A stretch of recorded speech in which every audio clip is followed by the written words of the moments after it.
meeting. So now that we are recording, Mayor Bennett, let me turn it over to you. Thank you, Erin. I'll call this meeting to order of the Chicago Metropolitan Agency and the MPO Policy Committee, our annual combined meeting. First item on the agenda is, Erin, you want to call the roll? Yes, and as permitted by the governor's disaster declaration dated September 17th, 2021, the determination has been made that an in-person meeting is not practical or prudent for this board. So to ensure a transparent and open meeting as possible, the meeting materials were posted a week in advance. A recording of the meeting will be provided and linked on our website, and all votes will be taken via roll call. So with that, Mayor Bennett. Present. Frank Beal. Present. President Brawley. Here. Mayor Darch. Here. Paul Goodrich. Here. Jim Healy. Here. Nina Idamudia. Here. Mayor Noak. Here. President Reinbold. Present. Mayor Rotering. Here. Stephen Schaefer. Carolyn Schofield. Here. Ann Sheehan. Here. Matt Walsh. Diane Williams. Present. Leanne Redden. Present. And Dr. Muhammad Madian. Present. Thank There is a you. quorum, and Mr. Secretary, you want to read your roll call, or Erin, you going to read it for him? Yes, good morning, and good morning, Mr. Mayor and everyone. Sorry about the technical difficulty I just had.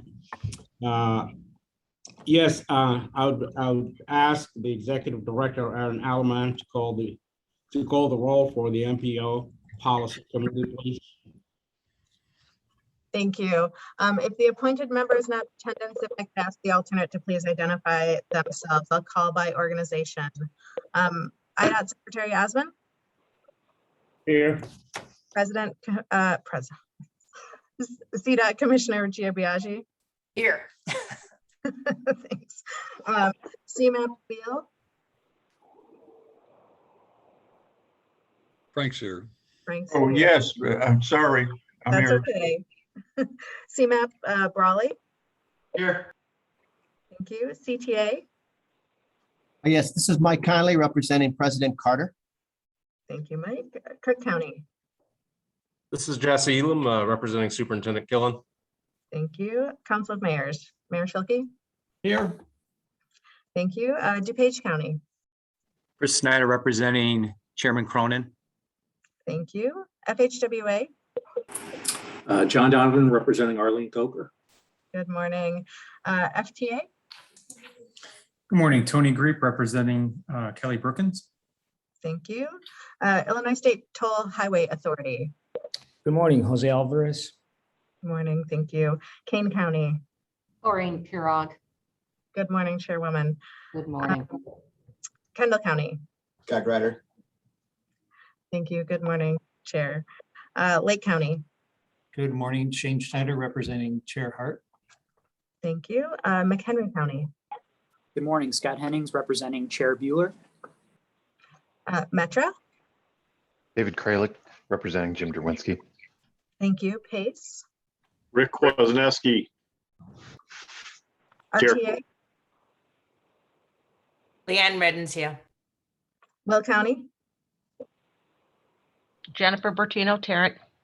Good morning, Madam Chair. morning. And Class 1 Railroads. Good morning, Lisa Stark with Union Pacific. Thank you. We have a quorum, Mr. Secretary. Thank you. Aaron, this is Matt Walsh. I'm on the phone as well. Thank you. We'll recognize you on the minutes. Mr. Secretary, you have an announcement under 2.0. Indeed, I do. And we just heard the name of Lisa Stark. I'll come to her in a second. I do have a couple of announcements to make.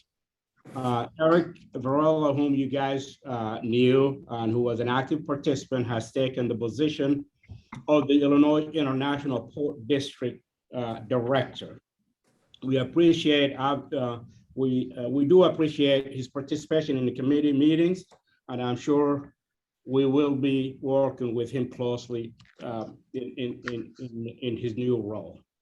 With that, I would want to introduce Lisa Stark. Lisa is the Assistant Vice President for Public Affairs at Union Pacific Railroad, and she'll be serving as the member for the Class 1 railroads. I want to welcome you, Lisa, and I would love for you to say a few words if you don't mind. Thank you, Secretary, and good morning to everybody. This is actually kind of a little bit of a homecoming. I did sit on the policy committee prior to Eric Varela joining Union Pacific, and so wanted to make sure the rail industry continue to be represented there. And it's a pleasure to be back. So I look forward to it. Thank you. Thank you, Lisa. And one other announcement I wanted to make on Idot behalf. And I think since we met last time, we have made an announcement for our new Director of Highways Chief Engineer. His name is Steve Travia. Some of you might know him. Some of you might have worked with him. He's originally from District 1 Schaumburg office. He's got a massive experience, so to speak, 32 years or so in operations, in traffic engineering, in permitting issues, in expressway, and the design and the design of expressway in general.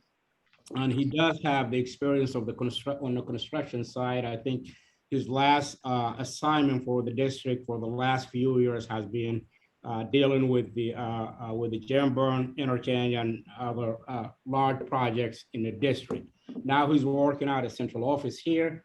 He's in charge of all 102 counties and the 9 districts we have. We are lucky to have him. So I wanted to put that out there. And if you haven't spoken to him, maybe you want to throw him an email of congratulations of some sort, if you don't mind. Sure. All right. So those are my 2 announcements, Mayor Bennett. Thank you, Mr. Secretary. The next item on the agenda is the approval of the minutes. We will do that with the CMAP board, and Mr. Secretary, you can call the roll for the minutes of your meeting. So Aaron, first I'll entertain a motion, please. So moved, Healy. Second, Rotering. Moved and seconded. Aaron, call the roll. Mayor Bennett, Aye. Frank Beal, Aye. President Brawley, Aye. Mayor Darch, Aye. Paul Goodrich, Aye. Jim Healy, Aye. Nina Itamudia, Aye. Mayor Noak, Aye. President Reinfeld, Aye. Mayor Rotering, Aye. Stefan Schaefer, Ellen Schofield, Aye. Ann Sheehan, Aye. Matt Walsh, Yes. Diane Williams. Aye. Motion carries. Carries. Mr. Secretary. Thank you. And I'll entertain a motion to approve the minute from the So June. moved, Kwasniewski. And this is for the minutes from the June 10th, 2021 meeting. I did hear Mr. Konzeski, right? Yes. All right. Was there a second? Do I have a second? Alvarez, second. All right. Aaron, would you please read the roll call? Thank you. Idot, Yes. CDOT, Yes. CMAP Beal, Yes. CMAP Brawley, Yes. CTA, Yes. Cook County, Yes. Council of Mayors, Yes.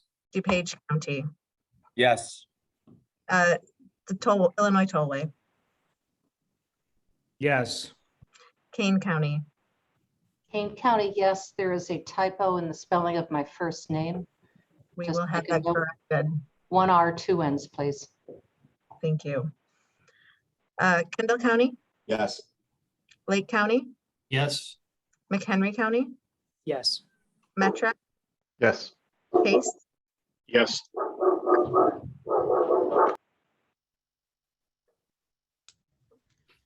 Will County. Was that a yes from the dog? That was yes from Will County, I think. I'm not sure. Yeah, that's how we roll here. Will County, yes. Yes from Pace. Sorry about the dogs. No worries. Thank you, Chair Kwasniewski. The motion carries, and we will amend the minutes to reflect the correct spelling of Chair Pirag's first name. Thank you. Thank you, Aaron. Are we also noting that a dog's present and Still noted. Duly noted. Duly noted. No name, right? Okay. Under item 5, agency reports, Executive Director, Aaron. Great, thank you. I am pleased to announce that we have hired a Deputy Executive Director for Communications. His name's Mark Hayden. He joined us last week. Mark has previously worked for the Pritzker Military Library, the American College of Prosthodontists, and most recently was the Director of Marketing and Communications for the International Institute of Nanotechnology at Northwestern University. We're excited to have Mark here. I wanted to just flag this for you all so that you're aware when you start seeing his name.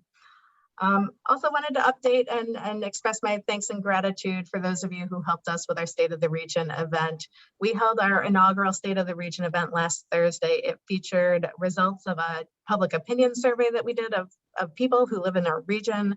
The findings really revealed residents' attitudes towards key quality of life issues and identified some successes and some challenges that are ahead for us across our region. And we asked about how COVID-19 had affected the way that they travel around our region, how they interact with open space and more. We will share the link to those key findings with all of you in my written director's report after this meeting. We also had a keynote address by public health expert, Dr. Suzette McKinney, who works in the life sciences fields. We shared voices from around the region and had a ceremony of the winners of CMAP's 2021 Regional Excellence Awards. So I want to thank all of our board members who participated and our partners who attended. We had over 400 attendees who watched the event virtually. So very exciting for a first event. It's something that we hope to make an annual event here and do a public opinion poll of key issues and understand how the public feels we are doing on implementing 2050. In terms of a federal legislative update, we can answer questions later on the agenda, but I'll just note that at the beginning of the month, Congress passed 2 measures that it would extend FAST Act's authorization until October 31st and keep the federal government open and funded until I think through December. I believe they passed something this morning too. CMAP will continue to closely watch as Congress continues to debate the Senate passed Infrastructure Investments and Jobs Act and the Build Back Better reconciliation package. Our hope is that they will meet the end of October deadline as set forth for them. Wanted to also provide the board and the MPO Policy Committee with an update on our ON2 2050 plan update process. We continue to make progress on the required updates to the 2050 plan. Implementers across the region have submitted their regionally significant projects, and we've held meetings with many of the agencies, so thank you. Staff is going to begin the evaluation of the projects in the coming weeks. The financial plan preparation is also in full swing, so that's another element of the update that we are required to do. So as part of that, we have to assess the anticipated expenditures and revenue sources necessary to carry out the operations, the maintenance, and the expansion of our region's transportation system over the plan horizons of from 2023 to 2050. The work will really show how much investment we'll be able to make in transportation infrastructure and afford between now and 2050. We're anticipating that the overall fiscal constraint of the plan will be similar to the last plan. Another couple elements that I thought you all would be interested in hearing about is that we've been working on the socioeconomic forecast. We have some new draft estimates of the population and jobs in the region in the year 2050. So part of this is really sort of looking at how our policies, or if the policies of the 2050 plan are implemented, how that would impact our population and jobs by the year 2050. So I'll note that declining birth rates and net out-migration are really driving a reduced forecast for our plan update here. So we are anticipating the forecasted population growth will drop to 10.10 million, which was down from sort of the rosy 10.8 million in the initial 2050 plan. The forecasted job growth is also anticipated to drop to about 4.4 million, down from about 5 million in the last plan. So I know that we were holding our breath when those census numbers came out. We experienced some small growth, and growth across this region was stronger than the rest of the state here. But you know, looking at sort of the economic realities, that's where our socioeconomic forecast numbers are coming in. So We will bring initial results of our work to the January meeting and hope to have the first draft of the plan update available in early spring. We'll be working through the Transportation Committee on a number of these technical issues as well. Wanted to also note on our Safety Resources Group that we held a technical session on speed limit policy, including participants from state, county, and local traffic experts. The staff is almost completed our speed management policy paper. We really are excited to share this with you, our analysis and recommendations later this month. And I'll also share that one of our staff, Vicki Barrett, who's been leading this effort, was featured in a Federal Highway Administration video about pedestrian safety, because October is Pedestrian Safety Month. So it'll be a national video where we're really glad to be a part of this work. And then also wanted to touch on our mobility recovery project here. The challenges that were brought on or accelerated by COVID are really multimodal and multi-jurisdictional. So we believe that CMAP is in a unique position to work with our stakeholders to assess the impacts of the pandemic on the mobility landscape. And the long-term plans and goals laid out in the region's 2050 plan gives us that blueprint to respond to both those unexpected and expected challenges. So we've been working over the past 10 months with regional stakeholders to assess the impacts of COVID-19, studying what the region might want to do differently so that the mobility system we have coming out of the pandemic is stronger, more equitable, and more sustainable than it was before. So we're working through these recommendations. I'll be reaching out individually to our agencies and our partners to talk about some of these draft recommendations prior to coming back to both committee and the MPO policy committee and the board. My last-ish note here is the committee restructure. We, in August, met with our board members and small groups to talk about the development of our new internal strategic plan.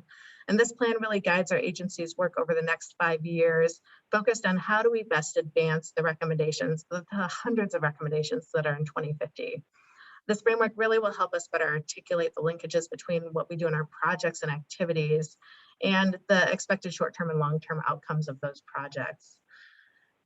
As we all know, one of our greatest resources are the partnerships and the network of communities and organizations and people that participate in our committee structure. We currently have numerous committees and task forces with so many experts who contribute greatly to our work and the region's success. So over the coming months, we really want to reimagine and realign how CMAP engages people to serve on our committees to advance the priority recommendations of the 2050 plan.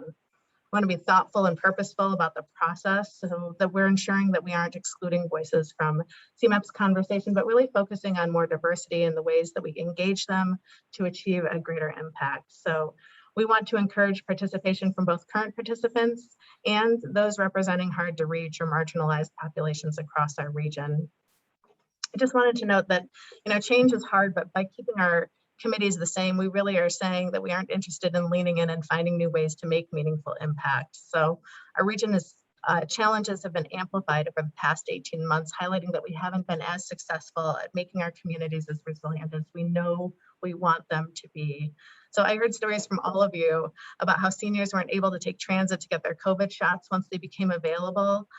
This past year, we have been talking about how there are job openings in the transportation logistics industries that support one of our best competitive advantages, that inland port that we have here in Will County. Heather and Garland Armstrong came to us to every meeting on every topic. And in doing so, they committed and experienced the transportation system in a way that many of us don't have to. So we are really contemplating how we can think about using the right engagement tactics to hear from people and bring that back to you all in ways that helps us make better decisions to support people here in our region. So to that end, we're exploring models with a variety of engagement levels to maximize people's ability to participate in ways that work for them. So these activities will include opportunities throughout multiple stages of our work to engage in inclusive, timely, and meaningful ways. And we're actively looking to identify who we aren't hearing from as we plan for this inclusive and thriving region. So later this month, I'll be requesting small group meetings with our board members and staff to talk about how we re-envision our formal committees and engagement process, and we'll provide the board update of those discussions at our November 10th meeting.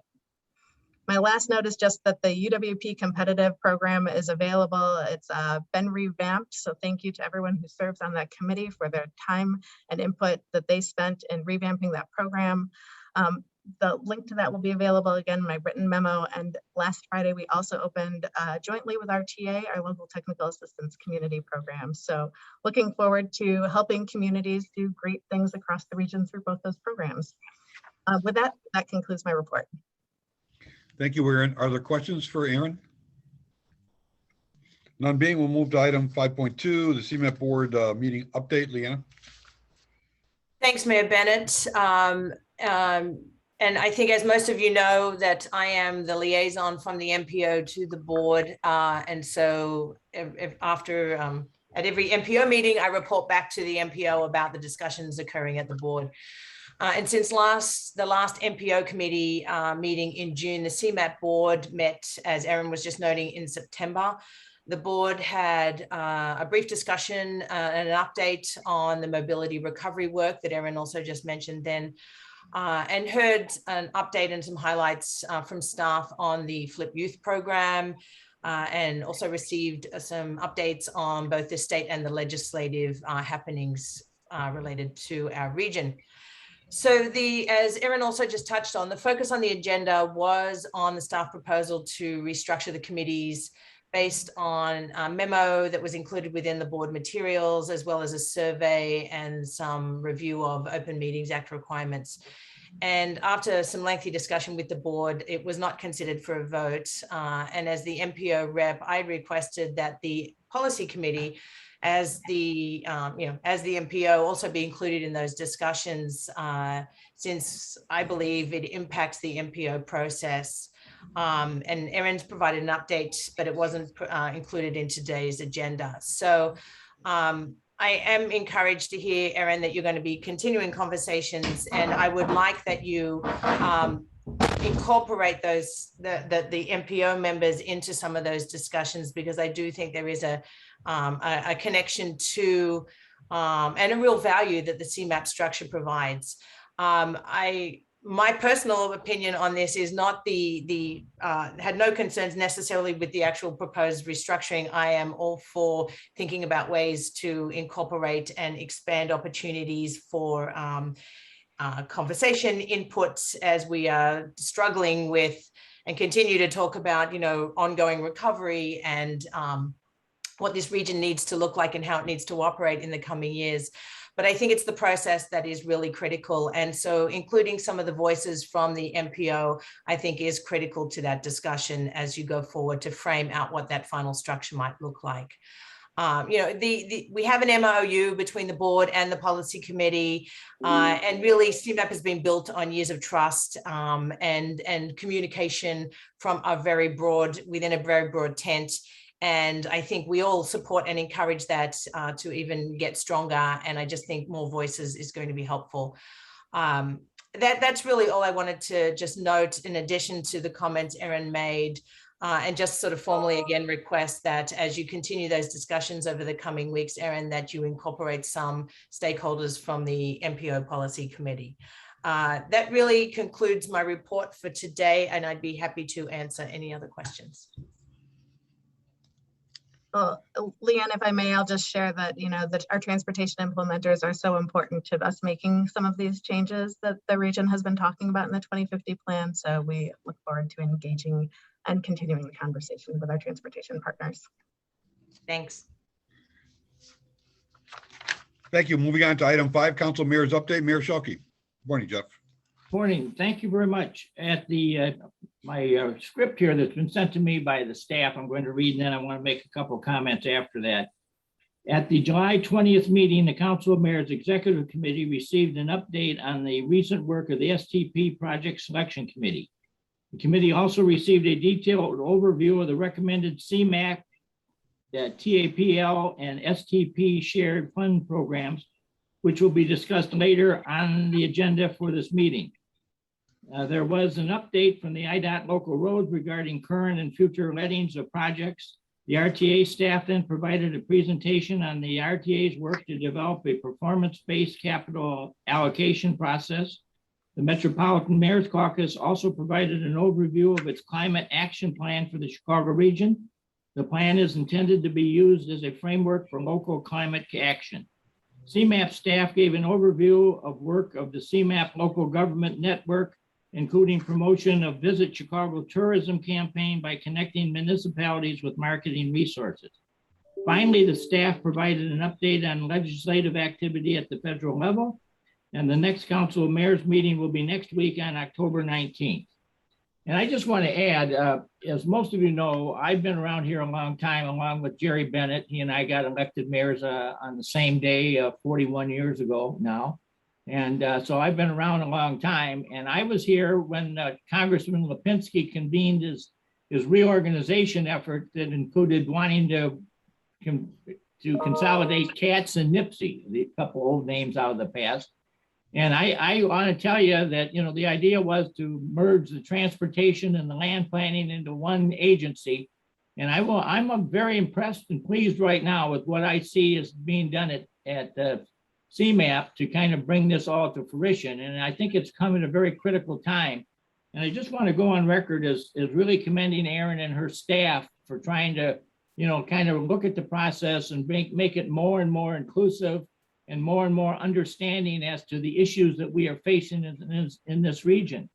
And one that I will tell you as chairman of the Council of Mayors is that I think because I have that chairman title, I get calls every now and then from other mayors in the region asking for questions about CMAP or where they're looking for some funding from some idea. And most of the time I'm just able to refer them to CMAP staff, and they do a wondrous job. I had one just last week that contacted me and is needing of maybe some technical support online or at their community. And I think the CMAP's working on that. So I think there's a lot of stuff going forward here. We really do have some interesting issues in the area. One of them is that I think there's a very deep division developing between cities that have and have not, and specifically when it comes to the growth in the tax base.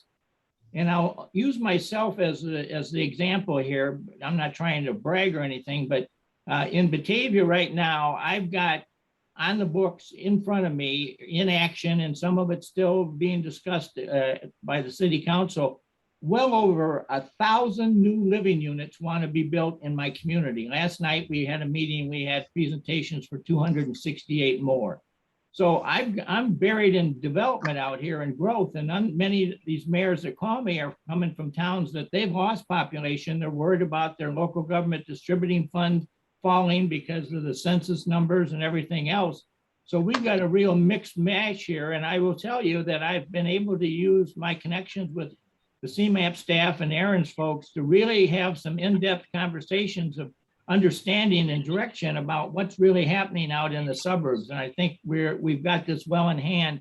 So I just want to go on record as endorsing what the report that Erin just gave and say that I think that the mayors are very interested in seeing this continued expansion and outreach of CMAP's efforts.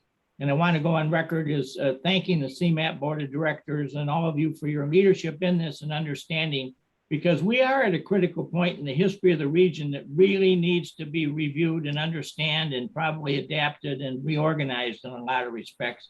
And I think we got the team in place that'll do this. So I just wanted to shoot that out and say, keep up the great work, CMAP. And I really express my appreciation for all the deep digging understanding that they're doing to try to make this all inclusive from a variety of factors, from the no growth to the growth communities, from the racial situations, from the economic situations, from transportation issues. There's a lot out there, and I think we've got our hand on it. And so I really think we are fortunate right now to have the group that we do have here. Thank you. Thank you, Mayor. Moving on to item 6, this will be just a single vote by the CMAP board, and that's under procurements and contract approvals. Angela? Hi, good morning, CMAP Board MPO Policy Committee. Today I have 2 procurements for your approval. The first is a contract with Dell to purchase 5 servers for the Research and Programming Division for land use and transportation modeling. And the second procurement is to enter into a contract with Theory and Practice Strategies for a post-COVID assessment and to develop an implementation action plan to address transportation impacts and regional economic recovery for our region. So today I'm seeking approval for both of those. Let me go back for 1 second. The Dell contract is for $150 and the Theory and Practice contract is for $185. So today I'm seeking approval. Is there a motion? Motion to approve, Noak. Noak, motion. Looks like, Second, Reinbold. Moved and seconded. Questions? I'm sorry. Yeah, I have a question. What's the connection or the relationship between, sorry, it's Leanne from RTA, on the regional assessment, and how is that related to or connected to sort of the mobility and recovery work that you guys are doing? Just on the surface, they seem kind of similar in nature, and I just wanted to understand the relationship between the two. Sure. Go ahead, I'm sorry.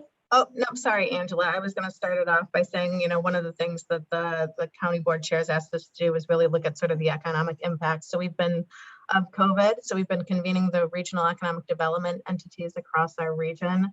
And one of the things that we heard from them that we thought would be, that they felt was really important to look at was sort of how we anticipate our traded clusters so our key industries, life science, our transportation, logistics, and warehousing, where they're located and what their anticipated growth is, and how those then reflect or the needs of our transportation system. So Amy, if you were on, I saw your face earlier, if there was anything more you wanted to add to that. No, I think that was an excellent high-level overview. The real piece that we need is what has changed for various industry clusters, and being able to connect with businesses and understand what's changing from and what the impacts are of COVID, and then to that end, what the impacts of those changes will be on the transportation system and how we can better use the infrastructure we have in place to support modifications in our economy. So a little bit more from an economic development lens rather than a transportation practitioner lens, I'll say. So Eric, could I ask that maybe the Southland Development Authority is already included, but if not, I'd ask that they be included in that discussion? Yes, absolutely. We have been talking with them and we'll make sure that they continue to be engaged. Thank you. Any other questions? Aaron, call the roll. Member Healy, Jim, did you I'm have sorry. a question? Actually, mine is on 5.0, but let's finish the vote on this, and then you can see me again. Recognize me. Sounds good. So we had first and a second. I'll read the roll. Mayor Bennett. Aye. Frank Beal. Aye. President Brawley. Aye. Mayor Darch. Yes. Paul Goodrich. Aye. Jim Healy. Aye. Nina Idamudia. Aye. Mayor Noak. Aye. President Reinbold. Aye. Mayor Rotering. Aye. Stephen Schaefer. Carolyn Schofield. Yes. Ann Sheehan. Aye. Matt Walsh. Yes. Diane Williams. Yes. And the motion carries. Jim, you had a question? I'm sorry. Yeah, back on 5, was there a meeting of the Cook and Collier County Caucuses that we're going to get a report on, or is that? So I'm happy to provide some insights from the last meeting that we had with the Collier counties together. We spent most of the time talking about exactly what we just mentioned, the contract related to better understanding our industry clusters, our traded clusters here, and how that relates to the transportation infrastructure that's necessary across the region. We also heard a little bit from City of Chicago on some of their initiatives. I know that our board has mentioned a couple times that, what happens in the central business district affects us all. So we discussed that as well. And then Amy, was there anything else that I'm overlooking? I think the other one was applications for various federal programs that are out there related to ARPA and other funding sources, and how the region can work together and collaborate to strengthen all applications coming from the Chicagoland region that align with CMAP's 2050 plan and other, call it joint priorities for the region. Thank you. If we could get a report on that, maybe a 5.4 in the future, that's a report of the update from the Cook and Collier County Caucuses from the chairmans, that would be helpful.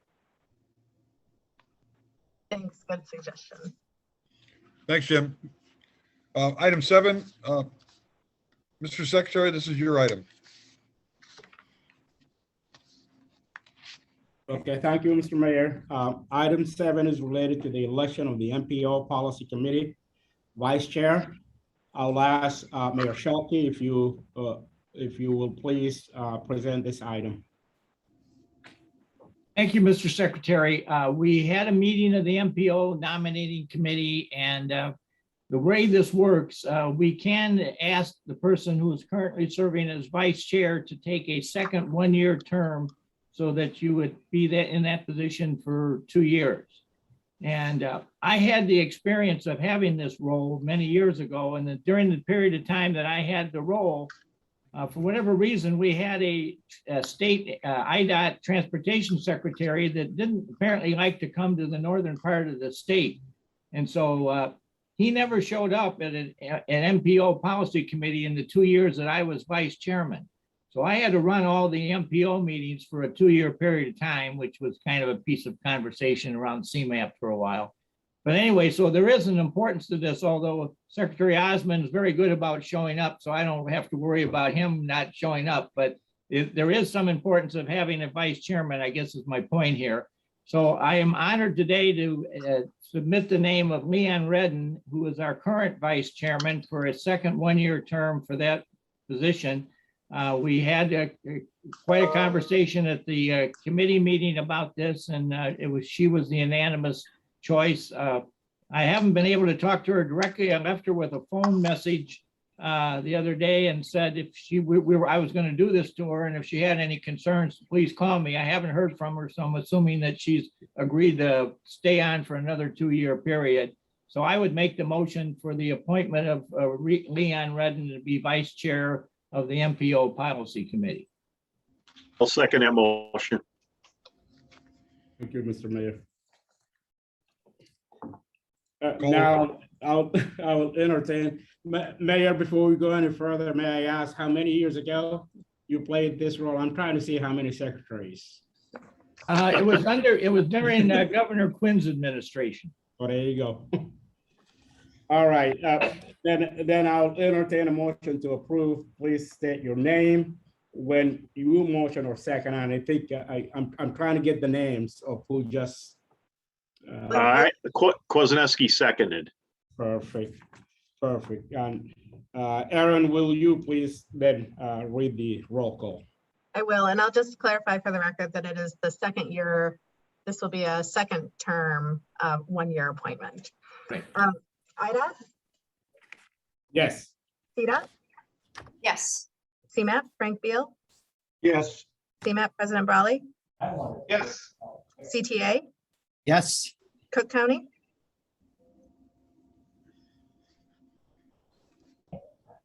Council of Mayors? Yes. DuPage County? Yes. State Tollway Highway, Illinois State Toll Highway Authority? Yes. Apologies. Kane County? Yes. Kendall County? Yes. Lake County? Yes. McHenry County? Yes. Metra? Yes. Pace? Yes. RTA? Will? Sorry, not sure if I should be voting for myself, but yes. Will County? Yes. And the motion carries. Congratulations. Might be a little bit late, but Cook County adds yes. Couldn't get off Thank mute you. in time. Thank you. Moving on to item 8. In fact, the next 2 items are really the main core of why we are here today on a joint motion on 2 important items. Number 1 being the Surface Transportation Program and Shared Fund Program, the Transportation TIP Program amendments. Kama, you want to take that? Will do. Thank you, Mayor Bennett, and good morning, everyone. Morning. As detailed in the memo in your meeting packet, the STP Project Selection Committee approved a program of 17 projects to be funded with the STP Shared Fund in federal fiscal years 2022 through 2026. This approved program includes 8 projects that were programmed during the previous call for project cycle and 9 new projects. The program is the result of applying the performance-based project selection and programming methodology to the 61 project applications received in response to the call for projects that was issued last January. The selected projects are located throughout the region and include roadway reconstructions, bridge improvements, safety improvements, and bicycle and pedestrian barrier eliminations on transportation facilities that serve more than 7.9 million jobs and households. The draft program of projects was available for public comment from July 1st through July 30th. Based on the nature of the 3 comments that were received, no changes were made to the draft program. The comments dealt with methodology and eligible project types, and those will be revisited, over the next year in preparation for the next call for project cycle in January 2023. In addition to the projects selected for funding, sponsors of all other projects that met the program eligibility requirements will have the option to be included in a contingency program from which they may be advanced if additional funding becomes available to the region. So finally, the Project Selection Committee's approved program has been incorporated into TIP Amendment 2200.3, which the Transportation Committee recommends to both the CMAP Board and MPO Policy Committee for approval. Thank you. Our questions before I call a motion regarding the program and TIP amendments? Mr. Chairman, this is Reinbold. I just have one quick question, if I may. Go ahead, Mayor. Thank you. In regards to the contingency program list, if funding becomes available, will the projects be presented that opportunity in sequence of the ranking? That is correct. The contingency list maintains the scoring rank, and we would match the funding to the first highest ranked project that was ready to go and could accept the funding that became available. So sometimes that highest ranked project may be way too much money than what we have available. We would offer that to that first project, but if they weren't able to utilize that funding, we would continue down the list. Very good. Thank you. Thank you, Mr. Chairman. Thank you. CMAP Board, I'll entertain a motion to approve. So moved. No. Second, Healy. You get that, Aaron? Got it. Okay, read the roll call, please. Thank you, Mayor Bennett. Hi, I'm sorry. That's okay. Frank Beal, Yes. President Brawley, Yes. Mayor Darch, Yes. Paul Goodrich, Yes. Jim Healy, Aye. Nina Itamedia, Aye. Mayor Note, Aye. President Reinbold, Aye. Mayor Rotary, Aye. Stephen Schaefer, Carolyn Schofield, Yes. Ann Sheehan, Aye. Matt Walsh, Yes. and Diane Williams. Yes. The motion carries. Mr. Secretary, your call.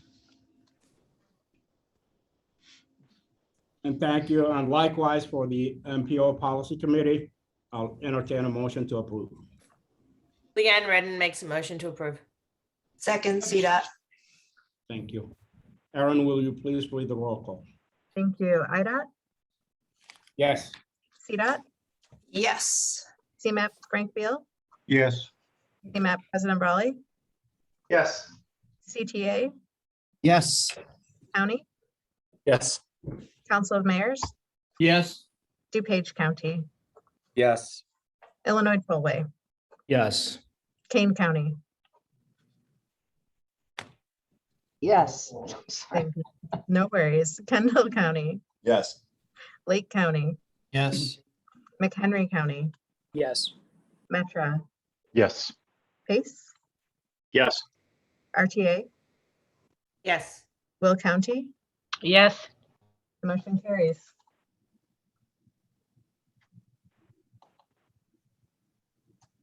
Oh, Mayor Bennett, you're on mute.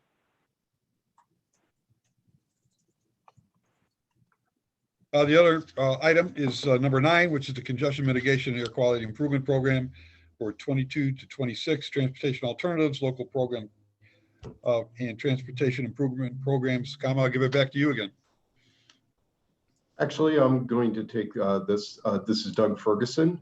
Go ahead, Doug. The CMAC Project Selection Committee has developed a program of 30 projects to be funded with the CMAC funds and 12 projects to be funded with the TAP-L funding in federal fiscal years 2022 to 2026. The Transportation Committee approved the programs on September 24th and has recommended them to the Board and MPO Policy Committee for approval. These projects are located throughout the region and include transit facility improvements, transit service improvements, access to transit improvements, traffic flow improvements, new bicycle facilities, and direct emissions reduction projects. The programs were approved by the Project Selection Committee, have been incorporated into TIP Amendments 22-00.1 and 22-00.2, which were approved by the Transportation Committee, and today's staff is requesting approval of these TIP amendments by the CMAP Board and MPO Policy Committee. Thank you. Any questions before a motion? CMAP Board, I'll entertain a motion. Motion, Noak. Second, Healy. Moved and I have a seconded. question. Sure, go ahead. Well, can I just get more information about the item on the demonstration item one? That's because Lake County Passage Smart Initiative Connected Vehicle Demonstration Project. It doesn't have any analysis about the air quality impact and emission exposure saving impact and $6 million. I just want to know actually what's this, just brief actually just introduction to the project to know what it is. Yes, so under the CMAP program, we're able to do demonstration projects. These are typically projects that we don't have enough information on to make an estimate of the air quality benefit. So as part of the project, Lake County will be studying the use of connected vehicle information to provide feed into their system of signal timings, but also provide user information as far as travel times are concerned and congestion. And this is going to be performed in-house by Lake County DOT themselves? They actually have some contractor help, but they will be doing a lot of the work themselves. It's escaping me the name of the university that they're going to be working with on this project. Okay, thank you. Aaron, call the roll. Mayor Bennett, Aye. Frank Beal, Yes. President Bali, Yes. Mayor Darch, Yes. Paul Goodrich, Yes. Jim Healy, Aye. Nina Itamudia, Aye. Mayor Noak, Aye. President Reinbold, Aye. Mayor Rotering, Aye. Stefan Schaefer, Carolyn Schofield, Yes. Ann Sheehan, Yes. Matt Walsh, Yes. Diane Williams. Motion carries. Mr. Secretary, That your was a motion. yes. Thank you. Yeah, thank you, Mr. Mayor. And likewise, I'll entertain a motion for the MPO Policy Committee to approve. Jeff Shelkey moves. Bertino turns second. Aaron, will you please? Thank you. Idot, CDOT, Yes. CMAP Frank Beal, Yes. CMAP President Bali, Yes. ETA, Yes. Cook County, Yes. Council of Mayors, Yes. DuPage County, Yes. Illinois Tollway, Yes. Kane County, Yes. Kendall County, Yes. Lake County, Yes. McHenry County, Yes. Metra, Yes. Pace, Yes. RTA, Yes. Will County, Yes. motion carries. Thank you, Aaron. Moving on to item 10, presentation by IDOT on the data-driven decision tools. Holly?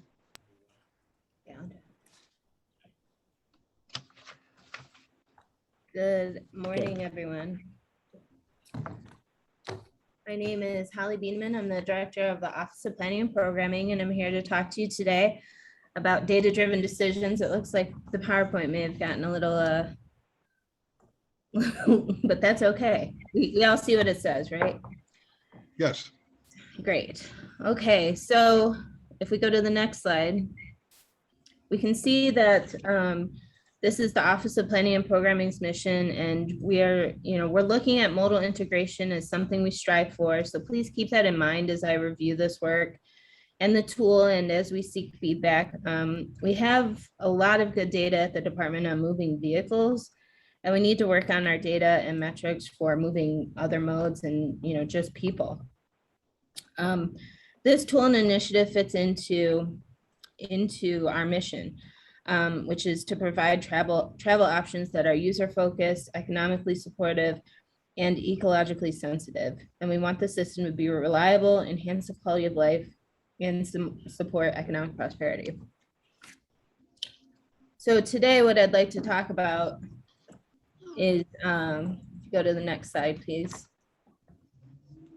is why we are developing this data-driven decisions tool, how we're developing it, what it is, and then why we need your input. You can go to the next slide. Thank you. I mean, this is no surprise to you about how IDOT is funded. And that, despite having Rebuild Illinois giving us a major bump, the funding is not infinite, right? We all know this. We can't do every project that we want, so prioritization has to occur. For our highway program, the majority of the funds go to maintaining our existing system through the Transportation Asset Management Plan. And only a small part of our highway program goes to capacity projects. I also want to point out that the major capacity projects are very expensive compared to general maintenance of the system.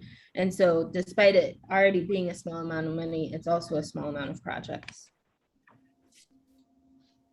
So this tool, if we go to the next slide, this tool has been under development for a few years to help the department add transparency in our project selection process and better explain why some projects are funded over others. It will also create consistent metrics, not necessarily weights, statewide. We found through some of our outreach during long-range planning and just anecdotally that there are some different priorities in different parts of the state. This tool will help be able to accommodate that. It will be handled through the weighting process, and I'll get into that more later. Let's go to the next slide. So our draft tool is being developed from guidance from our long-range transportation plan. And while it is innovative, the federal government has produced guidance along with some other states and MPOs that have implemented something similar. We have learned from those initiatives and used them to develop this tool. We also have industry accepted metrics proposed. However, I want to point out that some of the criteria we want to use is hard to measure or hard to obtain the data. That's one of the many reasons why we are doing outreach and definitely want to hear from you all. The next slide will show our long-range transportation plan goals, which include economy, livability, mobility, resiliency, and stewardship. And these goals are overarching and helped us build this tool. Now I know safety is missing as a goal here, but not because it's not important, more because it is ingrained in everything we do. So each of these 5 overarching goals has a safety aspect to it. So for the next slide, these are 13 metrics that we have proposed that we have evaluated and deemed that potentially could be used for the tool. They're broken into 5 different categories, and I will go through each of the criteria in the following slides. So on the next slide, you see that traffic operations and congestion is one of our goals, and this is not in priority order by any means. So the first, these are general criteria and data points that we should all be familiar with. The first is annual average daily traffic, which is the traffic on the facility. The second is change in annual vehicle miles traveled, which is the change in vehicles mile travel is the anticipated change in the area of the project over a specific time period. Right now, that time period we have is 2040. And then the third is a federal performance measure, the travel time index, which is an index that compares the travel time during the peak period, such as AM or PM commute, to the time it takes to make the same trip during free flow conditions. The next goal is safety. So on the next slide, thank you. The goal is safety. This looks at mega crashes identified as K, A, and B, and how many crashes of that type have occurred either within the project, if the project is a segment, over that segment, or at a point if it's an intersection. This is the number of crashes that have occurred per year, and it does include bicycle and pedestrian incidences. If we go to the next slide, this is the economic development goal. We are looking at whether the project is on the National Highway Freight Network, which was defined through a public open process a few years ago. We're looking at if the project is within 1 mile or 3 miles of an intermodal facility. And then the last is if the project is within or going to support access to a major development. Major development isn't really defined. It is determined by the district if a major development is coming in. So the next slide will show that the goal of environmental impacts and livability, we have two here right now, but we need input on this. The first is environmental justice. This is solely if the project is within an environmental justice community or not, as environmental justice is defined by the Illinois Environmental Protection Agency. Now, this isn't a good measure of equity. This isn't necessarily the best measure for this type of criteria, because just because a project is in an environmental justice community doesn't mean it's benefiting that community. So this is something we want to continue to look at. However, it is a measurable criteria that we have right now. The next environmental impact criteria is the level of environmental impact analysis required, which is just if the project is a CE, an EIS, or an EA. Some other criteria that we've been considering for environmental impacts and livability is equity. This is something that we're seeking feedback on. As you see here, I have outlined in the slide some potential equity considerations, but we definitely want to hear from you all and hear from other stakeholders if there's some other measure out there. The thing we want to keep in mind is that we want it to be statewide. We want it to be consistent statewide, and touch on the very different land uses we have throughout the state, from city, suburban to rural. And so, you know, also I think something that we've been hearing a lot through our feedback is the term accessibility, not necessarily as it stands for American with Disabilities Act, but what populations are, you know, is a certain population have access to jobs, have access to medical facilities, either through roads or through alternative modes like transit or bicycling. We don't have good data on that right now, and that's something that we're working on. Another criteria that we will include is emissions. Will this project help reduce vehicle emissions and improve overall air quality? And then resiliency. Will this project enhance the safety of travelers by better withstanding natural disasters such as flooding? The last goal we have is regional rating, and this is something on the next slide. This is something that that is subjective, where we're going to reach out to you all, to the MPO and to the district, and potentially other local municipalities and counties to provide us input on the projects that we are evaluating. This is where we can understand what the local priorities are, and we're working on firming up how this will look, and would welcome any input into how that would occur.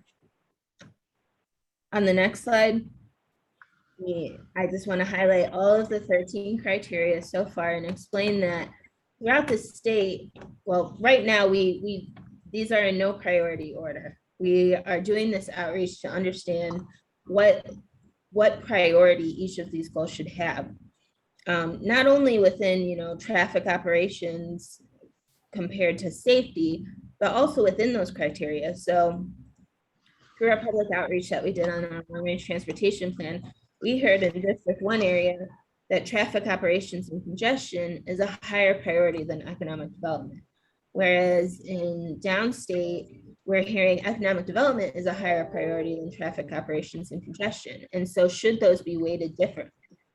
Then on top of that, within traffic operations and congestion, what should have a higher priority? Should it be just the traffic that's on the facility, or the traffic that's anticipated to be on the facility? And so we're working through that.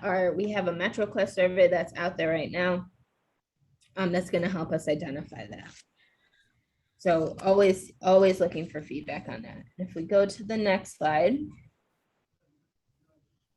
this is just a little plug for our website and our MetroQuest survey. If you have not completed the MetroQuest survey, please do. Our website has a wealth of information, including everything I just presented and then some. There was a webinar, I think 2 weeks ago, that a recording is posted where I went over this again and we did some polling. So we're looking for input. We have the MetroQuest survey. You can provide comments through that. We also have just a general email inbox that you can submit any comments to if you don't feel it was captured within the survey. We can go on to the next slide. We're going to continue outreach with stakeholders doing meetings such as these. We're going to review the input and adjust the tool based on the input we receive. And then we'll have a final rollout of the data-driven decisions tool. Per the legislation requiring this tool, we are to use it for development of our next MYP, which is anticipated in late spring of next year. So look forward to that. And I will open it up to any questions if there are any.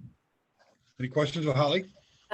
Jerry, Karen Darch, question for Holly. So given that time frame, Holly, the average daily traffic counts, I'm just wondering, since things appear to be pretty screwy around here in terms of traffic on the road versus because of the pandemic and the impact it's had on some of the travel, I'm wondering if you're seeing that, or if that will factor into when actual daily traffic counts are taken and used in this tool.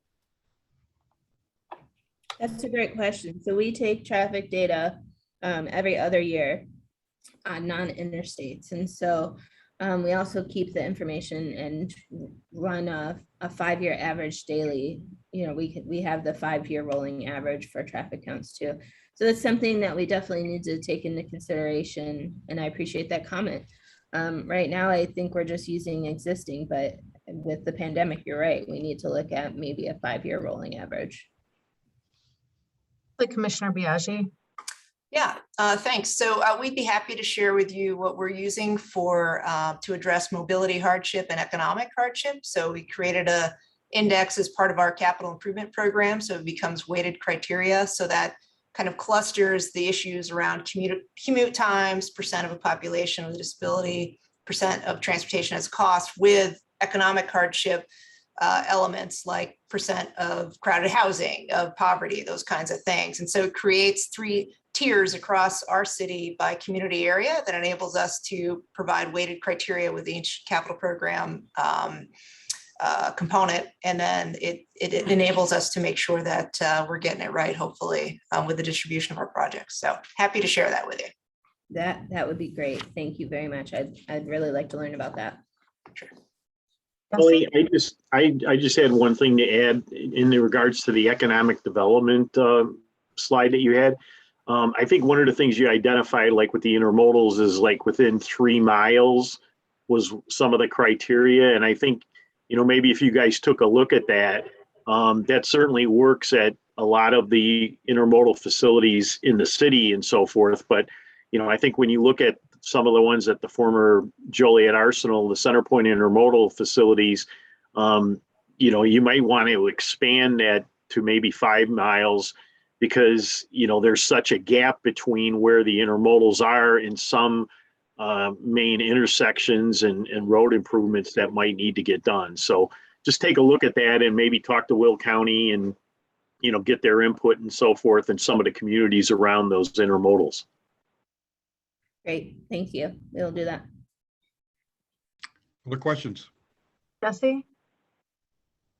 Yeah, Holly, I don't really have any technical feedback on this right now, although we'll be giving you some. But I just wanted to say how happy I am to see Idot embracing performance-based programming, you know, like it is, and making it as public-facing as you are. You know, I'm confident that this is, you know, in the end, going to pay dividends, you know, in terms of showing the benefits of Idot's capacity investments and other investments, and really cultivating public support for making those transportation investments over time. So it's a very good direction for Idot to be going in. I'll certainly second that. Yes. Thank you. Is that it? There aren't any other questions. I'll just also echo that sentiment from Cook County and from our chairman here. I will say, as you look into the regional ranking for projects, I'd say that I'll offer that we'd be glad to be a part of that conversation. I do think as you're talking about capacity improvements, you know, a lot of those projects are so big that they should necessitate inclusion in the long range plan for regions across the state, whether you're talking about our region or you're talking about East West Gateway or others. So I do think that there's some predictability and some way that we could be collaborating and be partners on that as well. So thank you to you and to Secretary Osmond for your leadership on this. Thank you. Thank you. Thank you, Holly. Moving on to item 11, it's CMAP's ADA Title II compliance program. Jonathan? Hello, everyone. I'm waiting for that slide to pop up on the screen and then off we go. Wonderful. Can we go to the next slide? Great. Just get this set up. So good morning. My name is Jonathan Birch with CMAP. I am pleased to get to talk with you a little bit about the work that we have been doing to try and help the region make progress on accessibility and compliance with Title II of the Americans with Disabilities Act. As with all work at CMAP, this is rooted in ONTO 2050. Our region cannot become the prosperous, equitable region envisioned if persons with disabilities are excluded due to unequal access. Our hope is that the program that we're going to spend a little bit of time talking about today will allow the region to make accessibility improvements in the transportation network, to advance equity and build a system that works better for everyone. Next slide. But as we know, the region is not making as much progress on accessibility as it could or it should. Back in the spring, the Metropolitan Planning Council published a report titled Where the Sidewalk Ends. I'm sure many of you have had the chance to take a look at that. If you haven't, I recommend that you do. Amongst other things, it highlighted how few municipalities in our region have up-to-date and adopted ADA transition plans. What's an ADA transition plan? That is a plan that highlights how that community is going to bring its policies, programs, and facilities into compliance with the ADA. Next slide. This map is excerpted from the report. It's the municipalities that are shown there are a little small. I encourage you to focus on the ones that are shown in sort of the deepest, darkest blue color on the map. There are 22 of them. MPC conducted a survey of municipalities in the region who have a requirement under the ADA to produce a transition plan. There are about 200 of those communities. And out of those 200, 22 municipalities have adopted ADA transition plans. Moreover, the report highlighted that even though these transition plans have been adopted, many of them do not meet best practices for ADA transition plans. And by that, I'm talking about things like how frequently the plan has been updated or how meaningful public engagement has been wrapped into the plan itself. Next slide. So while the MPC report highlights a problem with ADA transition plans, it might be helpful to do just a little bit more background on ADA Title II of the ADA and the requirements thereof, because it asks communities to do a lot more than just adopt transition plans. Next slide. So first, their requirements under Title II have requirements for all public entities. And I should clarify that all public entities means not just municipalities, but also park districts, school districts, counties, townships, all different forms of government across the state. And for all public entities also means all public entities of various sizes. As you'll see in a minute, there's some additional requirements for those that have more employees, but this has no criteria related to that. So all public entities are required to conduct a self-evaluation and provide a public notice about the ADA and how it applies to the public entity on an ongoing basis. The self-evaluation stands out because it's really a critical component of being able to develop a good transition plan. The self-evaluation is that comprehensive review of all programs, activities, and services operated by the public entity for ADA compliance. It's asking you to not just look at sidewalks and crosswalks, but also look at hiring, facilities, your websites, how you're communicating with the public, in addition to the programs and policies that you operate. Next slide. There is an additional requirement for public entities with 50 or more employees, and that means any type of employee, so full-time and part-time, all across the organization, not in public, just in public works or in one particular department. And the requirements there are, first, you have the need to designate an employee to oversee Title II compliance for the public entity. This person is often called an ADA coordinator. The next is to establish a grievance procedure. And finally, then to develop a transition plan to address the needs and challenges that have been identified by that self-evaluation. As you can see from all these requirements, compliance with ADA Title II is a lot more than just transition plans or just for municipalities or just based on the number of employees. Next slide. And importantly, for this group, ADA Title II compliance is a critical part of the transportation planning process. As you know, CMAP and the MPO Policy Committee are responsible for the transportation planning process in this region. That process is reviewed through a certification review conducted by the U.S. Department of Transportation. And as part of that certification process, Idot and CMAP must certify that the transportation planning process is being carried out in accordance with all applicable requirements.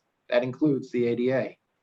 In fact, CMAP is required to review the region's ADA transition plan status and certify that those receiving transportation funding through CMAP are complying. The MPC report highlights pretty clearly that most municipalities in our region are not currently in compliance.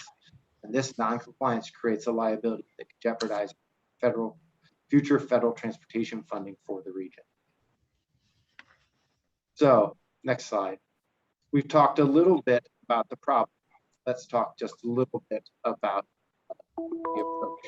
Over the summer, CMAP staff, a team of CMAP staff have been working to define a potential program that will first help the region comply with ADA Title II requirements, and second, to be able to make progress then implementing all the many projects and improvements that are going to be identified through all those adopted self-evaluations and transition plans. The triangle on the screen highlights some of the key components of this program. Next slide. You'll see that there's many different interrelationships between the different elements of the program. The concept here is that while self-evaluation transition plans must be the core of the program, the other elements are critical for success. They reinforce the ability and need for public entities to engage with CMAP on this topic, and then also providing the support necessary for them to actually be able to do so successfully. Next slide. So, in the course of developing the different elements of this program, one of the things that we've done is identified, I think, some sort of core principles that are helping sort of define the boundaries of the scope and the work. So the first is that number one, we're trying to do more than just comply with ADA Title II requirements, but create a larger environment that's also supportive for implementation of all those improvements that will be identified. Second, the program will be municipality focused. As I said before, ADA applies to all public entities, but the CMAP program will focus on municipalities first for a couple of reasons. First, CMAP has the strongest body of existing relationships with municipalities. And second, the transportation funding that flows through CMAP most frequently goes to municipalities. So helping them comply is critical, given the transportation planning requirements I noted earlier. It's also important to make sure that the program is multifaceted. That's why there's so many different elements, more than just helping communities directly do here's money or here's consultant assistance to do a self-evaluation or transition plan. It's important to be able to create this larger supportive environment. And finally, that the work itself will be transportation focused. ADA, of course, is much larger than that. It focuses on programs, policies, and facilities across a variety of different disciplines. But with our transportation funding, we anticipate focusing on transportation related issues. So yes, sidewalks and crosswalks and curb ramps and things like that, but also on the local policies and programs that tie into the transportation decisions locally as well. Next slide. I'm going to spend just a minute talking about some of the key elements of the supporting aspects of the program as a whole. So first, we want to make sure that we're leveraging CMAP's role in the transportation planning process to encourage program participation, compliance, and ultimately implementation.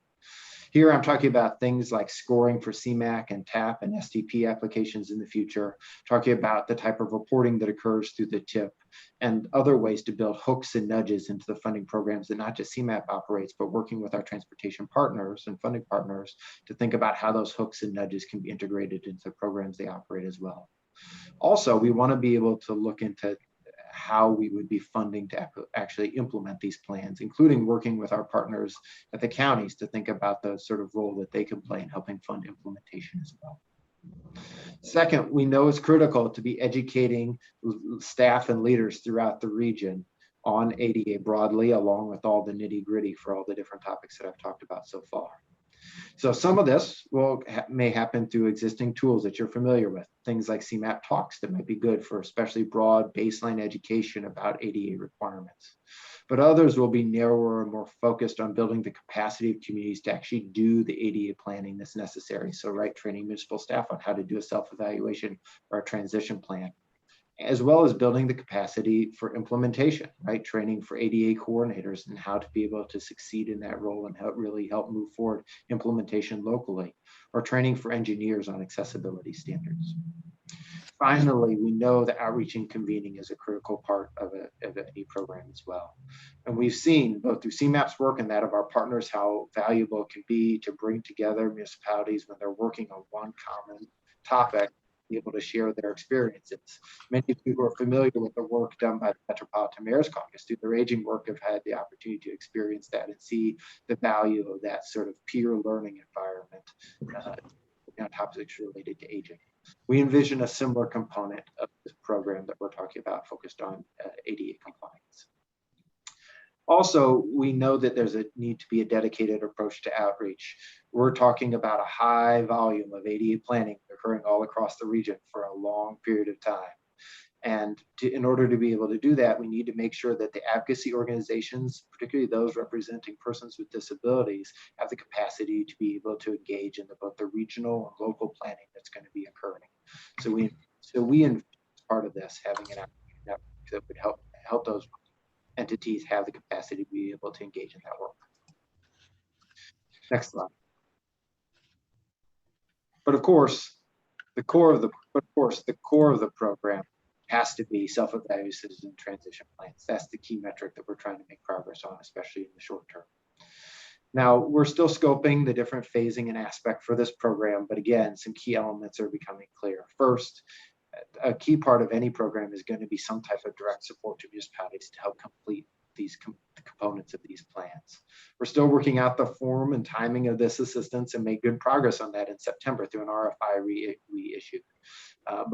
And because of that, I think we have a better sense of the steps between where we are right now and some of the work that needs to be done before we be ready to roll out that program. But we know that that's a critical part of the work. Second, we know there are a variety of different capacities of municipalities across the region in terms of how they can undertake this planning. We know some towns will be able to move forward on this independently. In fact, since the release of the MPC report in the spring, some municipalities are already doing that, moving forward with updates to ADA transition plans or hiring consultants to be able to do them for the first time. We also know that some towns will need more help to be able to move through these steps and need to be designing a program that meets communities at a variety of these different capacity levels. Finally, we're talking about an ambitious regional goal of compliance for every municipality. That's a lot of plans. To be able to do that in a successful fashion, we know we're going to have to prioritize working with different types of communities across the region. We're still trying to work out exactly how that's going to be. We've certainly gotten a lot of feedback both internally and externally on the different measures that we can use to figure out that prioritization, including factors like demographics, capacity, interest, and efficiency. But we, as a prioritization, would be a critical. Next slide. Finally, as I said before, we know some communities are going to be working independently. We know it's important to be able to still be providing them with assistance. I mentioned training and the outreach network earlier, but we also know that it'll be important to provide other programs, whether that be assistance with consultant selection or developing template self-evaluations and transition plans that communities will be able to rely on to help have sort of a greater degree of standardization across the region in terms of the topics that are being covered in different self-evaluations and transition plans. But we recognize that that's important as well. Next slide. With that, I want to thank you for your time and let me know if you have any questions. Thank you. Thank you. Any questions of Jonathan? Thanks, Jonathan. That's the important work, and hopefully that outreach to local governments to comply will be coming sooner than later. Thank you very much. Under item 12, state and legislative update, Gordon and Timothy. I think this is more of if there are questions about state or federal things that are moving, not moving, or otherwise, Gordon and I believe Laura are on the phone. Any questions regarding any state or federal legislation? Hopefully we're all keeping up to date what's going on in Washington. And right now, not too much going on in Springfield other than the fall veto session, which will be coming up in a couple of weeks, but any questions? Thank you. Moving on to other business, Mr. Secretary, do you have anything else to present? No, I don't. No, I don't, Mr. Mayor. Thank you. Public comment, any comments from the public, Aaron? We have not received any inquiries of public comment prior to that, but let me just give one long pause here to say if there are members of the public that would like to make themselves heard. We are open. Please unmute yourself. Okay. Hearing none. Seeing none. Thank you. We will continue the virtual meetings. Our next meeting will be in November. And as a heads up to the board, we usually take December off. So next month will be our, not necessarily our last meeting of the year, but yes, and take a short break and come back at the first of the year. We have to do this both CMAP and policy. I'll entertain a motion to adjourn. So move Noak. Second, Healy. Moved and seconded. Do we need to call a roll on this, Aaron, or can I do a voice vote? No, I think we can do a voice vote. All those in favor signify by a vote of aye. Aye. Opposed, vote of no, the motion carries. Mr. Secretary. Yes, and I'd like to say that our next MPO Policy Committee meeting will be on Thursday, January 13th, 2022. You get a bigger break. Yes, thank you. For those in the executive committee, once we get off this meeting, we'll go immediately to a go-to meeting. You should have the information for you to get into that program. Aaron? Let me butt in for one moment here and just say that I'd like a motion and second to adjourn from the MPO Policy Committee. Moved by Sharkey. Biagi. I got those two. Did you? Yes, I did. Thank you so much. Voice vote, all in favor, signify by a voice. Aye. Aye. Any noes? That motion carries. Ladies and gentlemen, thank you for your time and patience this morning, and good to see everybody once again, hopefully soon in person. So thank you very much and have a great day. Thank you. Thank you. Thank you, everyone. Thank you, Secretary.